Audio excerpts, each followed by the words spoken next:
अगर आपको ट्रैवल करना पसंद है और अगर आप हाल ही में भूटान जाने का प्लान कर रहे हैं तो आज हम आपके साथ शेयर करने वाले हैं कुछ ऐसे फैक्ट्स जिसको जान के आप समझ पाएंगे कि क्यों भूटान में टूरिस्ट का जाना इतना मुश्किल है। 2010 में भूटान ने सिगरेट्स को बैन किया। टोबैको की यहाँ प्रोडक्शन और सेल नहीं हो सकती। पब्लिक प्लेसेस में स्मोकिंग करना भी मना है। टीवी और इंटरनेट को 1999 में ही अपनाया गया, उससे पहले इन्हें बैन किया गया था। भूटान वर्ल्ड की आखिरी देशों में आता है जिसे टीवी ब्रॉडकास्ट अलाउ किया 1999 में। यहाँ केवल 2 चैनल्स हैं जो रात 11 बजे से शाम 6 बजे तक प्रसारण करते हैं। भूटान में एक नेशनल ड्रेस कोड है। सभी मेल एक घो पहनते हैं जो नी लेंथ तक का कपड़ा है। औरतों को कीरा पहनना पड़ता है जो एक साड़ी जैसी होती है। आजकल यह केवल गवर्नमेंट ऑफिशियल्स के लिए है, लेकिन अमूमन लोग इसी ड्रेस को पहनते हैं, जिसका मतलब है कि मैरिड मैन अपनी वाइफ के साथ रहते हैं और प्रॉपर्टी बड़ी बेटी के पास जाती है।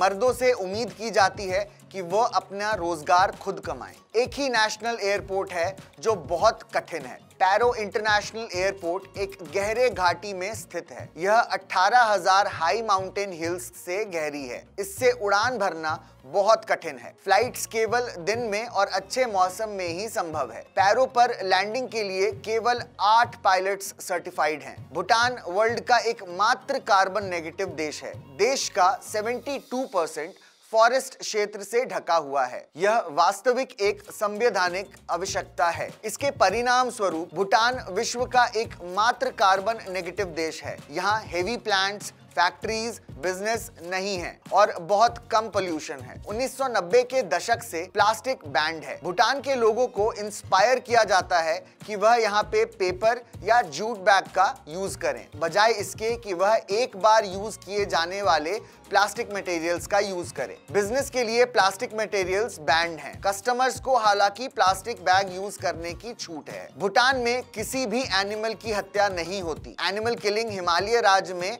बैंड है। अक्सर भूटान बौद्ध धर्म के हैं, हालांकि वे शाकाहारी नहीं हैं। मांस और मछली भारत से मंगाया जाता है। भूटानी लोग स्नैक्स में मिर्च खाते हैं। भूटानी अक्सर चिली को स्नैक के रूप में खाते हैं। रोकर रसोइयां किचन्स में बहुत सारी चिली पेपर का उपयोग होता है। यह शायद सबसे लोकप्रिय सब्जी और मसाला है। भूटानी अपने बर्थडेज को नहीं मानते। यहाँ कानून की तरफ से बर्थडेज रिकॉर्ड करना जरूरी नहीं है। यहाँ के लोग अक्सर 1 जनवरी को अपना जन्मदिन मनाते हैं और आपको उनके पासपोर्ट पर भी अमूमन यही 1 जनवरी का बर्थ डेट मिलेगा। राजा का जन्मदिन सबसे इंपॉर्टेंट है और इसे नेशनल हॉलिडे के रूप में मनाया जाता है। प्रेजेंट किंग जिग्मे खेसर नामग्याल वांगचुक हैं। उन्होंने 21 फरवरी 2023 को 43 वर्ष की आयु में अपना जन्मदिन मनाया। भूटान की अपनी ऑफिशियल टूरिज्म है। उच्च मूल्य और कम प्रभाव, मतलब हाई वैल्यू लो इम्पैक्ट। इसका मतलब है कि टूरिस्ट की संख्या को लिमिटेड रखा जाता है। बहुत से टूरिस्ट से भूटान की पारंपरिक जीवन शैली को बिगाड़ा जा सकता है, इसलिए